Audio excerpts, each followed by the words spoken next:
Hello guys, मेरा नाम दीपा है और मैं आपको 10th क्लास की इंग्लिश एनसीईआरटी पढ़ा रही थी। तो आज जो चैप्टर है ये सेकंड बुक से चैप्टर है।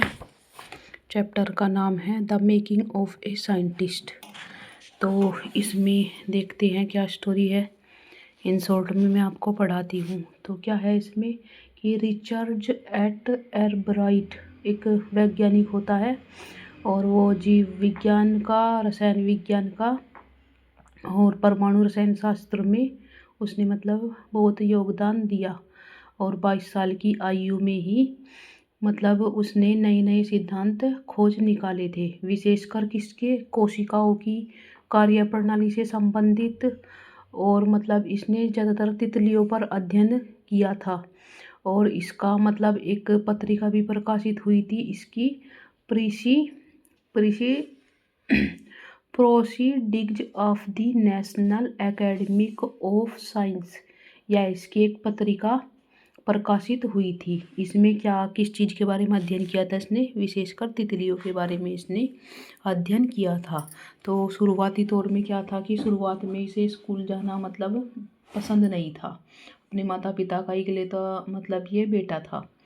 तो क्या हुआ कि पेनिसिल्वेनिया में एक रीडिंग के उत्तर में ये रहते थे। पेनिसिल्वेनिया में रीडिंग के उत्तर में ये रहते थे। और शुरुआत में तो इसको जाना पॉसिबल नहीं हो पाया स्कूल में। और इन्होंने क्या किया, तितलियों पर अध्ययन किया। इन्होंने तितलियों को पकड़ते थे, इनका अध्ययन करते थे। इन्होंने पत्थरों, जीवाश्म और सिक्के भी इकट्ठे, इनको पुरानी जो चीज़ें थी ना उनको कलेक्ट करने का एक शौक था इन्हें। और ये एक खगोल शास्त्री बन गए थे इसी जो थे ना पुरानी चीज़ों को इकट्ठा करने के उसमें ही इन चीज़ों को इकट्ठा करते थे। तो जो एब्राइट की माता थी उसकी उत्सुकता को पहचानती थी और उसे प्रोत्साहित भी करती थी और नई नई जगह पर उसे घुमाने ले जाती थी। और उसके लिए दूरबीन, सूक्ष्मदर्शी यंत्र, कैमरे और अन्य अन्य तरीके के जो उसके शौक थे उनको पूरा उसकी माता करती थी। और जो थे ये इनकी जो पिता की मृत्यु है वह जल्दी ही हो गई थी।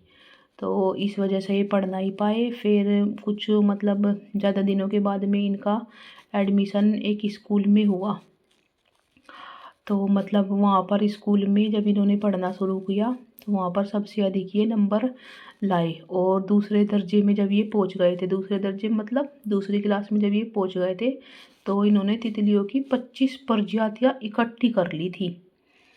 देखिए आप, इनका कलेक्शन करने का ही था। 25 तरह की प्रजातियाँ इन्होंने कलेक्ट कर ली थी। और इन्होंने क्या काम किया था, उनकी माता ने उसे बच्चों की एक पुस्तक दी थी। इसमें एब्राइट के सामने विज्ञान का संसार खोल दिया था। इनको पुस्तकें वगैरह पढ़ने का भी शौक था। तो उस पुस्तक का नाम क्या था जो उसकी माता जी ने इनको दी थी, the travels of monarch x. ये पुस्तक इन्होंने पढ़ी थी। और इसमें किस चीज़ का, मोनार्क की तितली के मध्य अमेरिका में स्थानांतरण करती थी। मोनार्क नाम की तितली थी, मोनार्क जाति की कोई तितली होती होगी, तो उसका अमेरिका में वहाँ पर अध्ययन इन्होंने किया था। और इसके बाद में क्या होता है, इसके बाद में इन्होंने क्या काम किया था, वे टोरंटो विश्वविद्यालय कनाडा के डॉक्टर फेडरिक ए उर्कवार्ट के शोध कार्य के लिए तितलियों को एकत्रित करते थे। उन्होंने उसको एकत्रित करने के लिए कहा था। तो डॉक्टर उर्कवार्ट के पास शोध के लिए तितली ये इकट्ठा करते थे। तो जो मोनार्क तितली थी इन्होंने क्या काम करा, उनको पकड़कर बांधना शुरू कर दिया। लेकिन क्या होता था, ये ज़्यादा तितलियाँ नहीं पकड़ पाई, 2 ही तितलियाँ ये पकड़ पाए थे।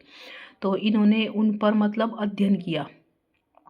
डॉक्टर जो उर्कवार्ट थे इनके साथ में आकर इन्होंने अध्ययन किया।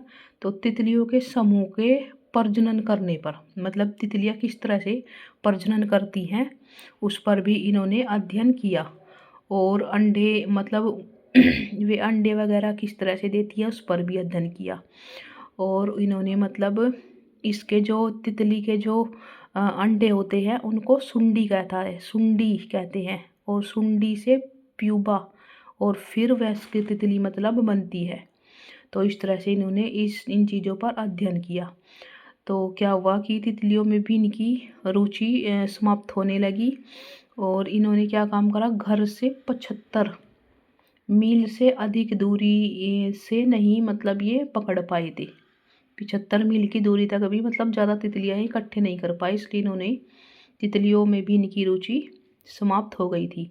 और जब ये 7वीं कक्षा में पहुँचे तो ये मतलब वैज्ञानिकों के द्वारा जो प्रयोग किए जाते थे उनमें मतलब बहुत ज़्यादा रुचि लेते थे।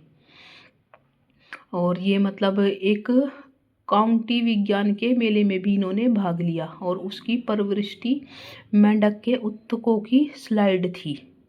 और इसमें मतलब इन्होंने इसमें भी भाग लिया था, लेकिन कोई मतलब इन्हें वहाँ पर इनाम वगैरह नहीं मिला।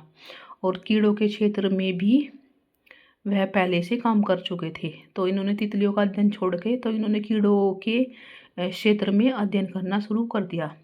तो ये जो थे उर्कवार्ड, एब्राइट ने उर्कवार्ड को उसे नए विचार देने के लिए कहा था।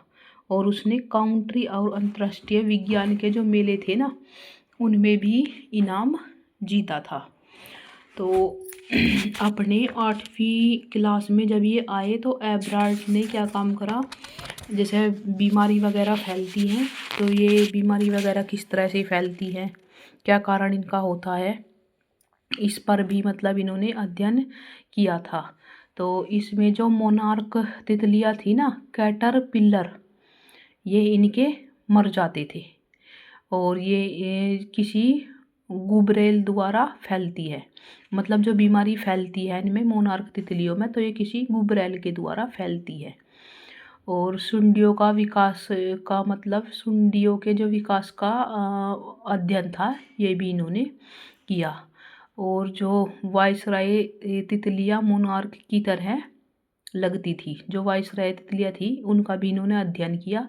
और वो भी मोनार्क तितलियों की तरह ही लगती थी। और जो ये मोनार्क तितलियाँ थी ना, ये जो वाइसराय तितलियाँ थी ये मोनार्क तितलियों से ज़्यादा अच्छी और स्वादिष्ट मतलब ये होती थी, अच्छी लगती थी। और काउंट्री विज्ञान के मेले में जीव विज्ञान में इन्होंने प्रथम स्थान प्राप्त किया इन्होंने।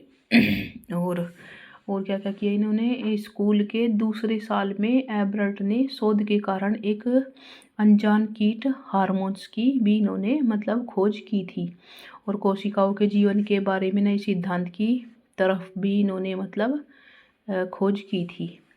और मोनार्क तितली के क्यूबा पर 12 छोटे छोटे सुनहरे धब्बों का उद्देश्य है ये भी इन्होंने देखा था।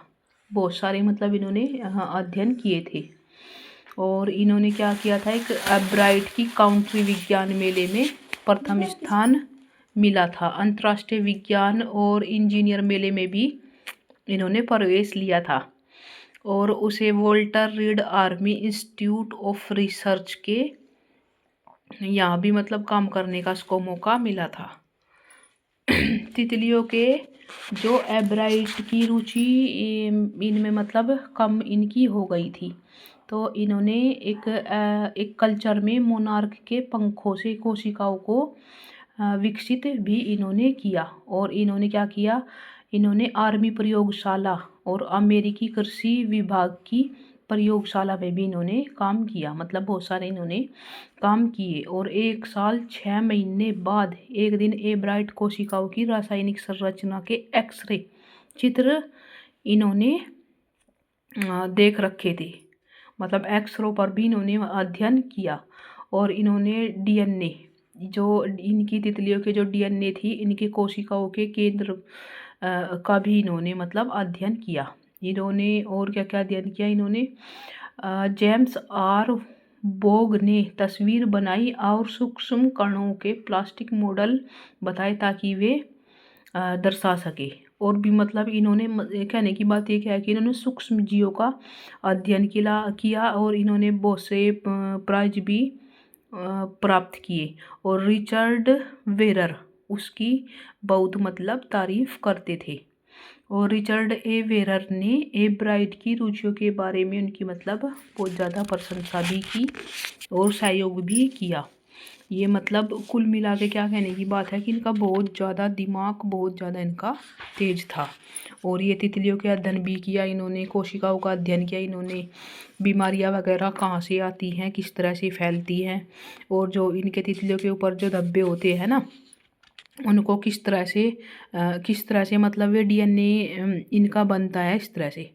तो ये रही, इसके जो राइटर का नाम है रॉबर्ट डब्ल्यू पीटरसन है, ये इसके राइटर का नाम है। और पार्ट का नाम है the making of a scientist. So अगर आपको मेरी वीडियो बनाने का तरीका अच्छा लगता है तो आप कमेंट ज़रूर करें करो। और भाई इसको चैनल को आप सब्सक्राइब कर लो, और अच्छी नहीं लगती तो भी आप कमेंट करके ज़रूर बताया करो, और वीडियो को लाइक कर दिया करो। Thank you guys.